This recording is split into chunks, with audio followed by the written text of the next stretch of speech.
अमन एक bed corporate office के एक कोने में अपनी कुर्सी पर बैठा था।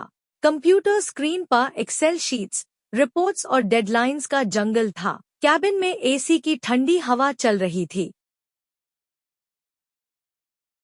बाहर ग्लास के शीशे के पार मुंबई की बारिश अपनी कहानी सुना रही थी। बूंदें धीरे धीरे गिरती, फिर हवा के झोंके से बहती हुई नीचे सरक जाती।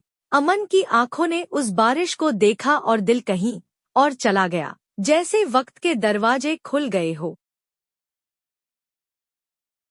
उसने देखा, एक छोटा सा लड़का छोटे से गांव की मिट्टी भरी सड़क पर नंगे पैर दौड़ रहा है। वही लड़का था अमन, अपनी माँ की आवाज को इग्नोर करता हुआ स्कूल बैग एक कोने में फेंक कर दोस्तों के साथ खेलने निकल पड़ा था। बारिश के दिनों में वो और उसके दोस्त गलियों में कच्ची मिट्टी के घरों के पास खेलते थे। मिट्टी में चैप चैप करते, पेपर की छोटी छोटी बोट्स बनाकर नलियों में छोड़ देते। हर बोट के साथ एक सपना बैठ जाता था।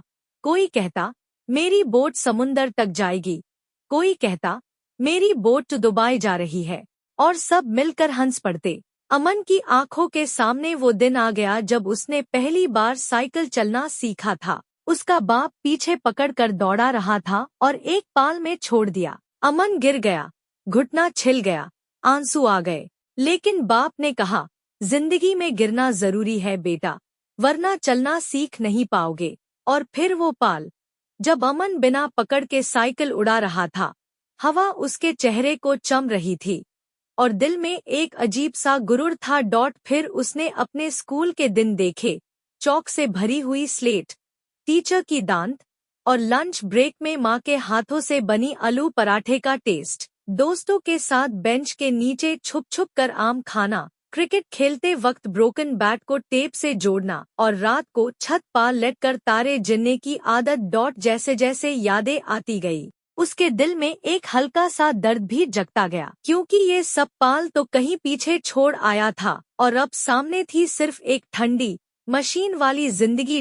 अचानक ऑफिस के इंटरकॉम की आवाज आई, अमन, मीटिंग रूम में आइए। उसने आंख झपकाई और पाल भर में सब यादें धुंधली हो गई। अब सामने एफआईआर, वही कंप्यूटर स्क्रीन थी, वही डेडलाइंस, वही मैकेनिकल जिंदगी। लेकिन एक चीज बदल गई थी। अमन के दिल में एक नया इरादा जग गया था। उसने सोचा, अगर मैं अपने बचपन के छोटे खुशियों को याद करके इतना मुस्कुराता हूँ, तो क्यों ना उन पालन को एफआईआर से जीऊं? क्यों ना अपने लाइफ के इस रेस में भी छोटी छोटी खुशियाँ दोबारा ढूंढ लूं? और उस दिन के बाद से अमन ने अपनी जिंदगी में छोटी छोटी आदतें वापस लाना शुरू की। वीकेंड पर साइकिल चलना, माँ को फोन करके पुरानी रेसिपीज बनाना, दोस्तों को बुलाकर पुराने गाने सुनना और कभी कभी खुद से पेपर की बोट्स बनाकर बालकनी से बरसात में बहना। ऑफिस की कुर्सी पर बैठकर उसने समझा कि असली जिंदगी सिर्फ रिपोर्ट्स और टारगेट्स में नहीं है, बल्कि उन यादों में है जो हमारे दिल को जिंदा रखती है। और जब तक वो यादें जिंदा है, हम कभी भी पूरी तरह से थक नहीं सकते।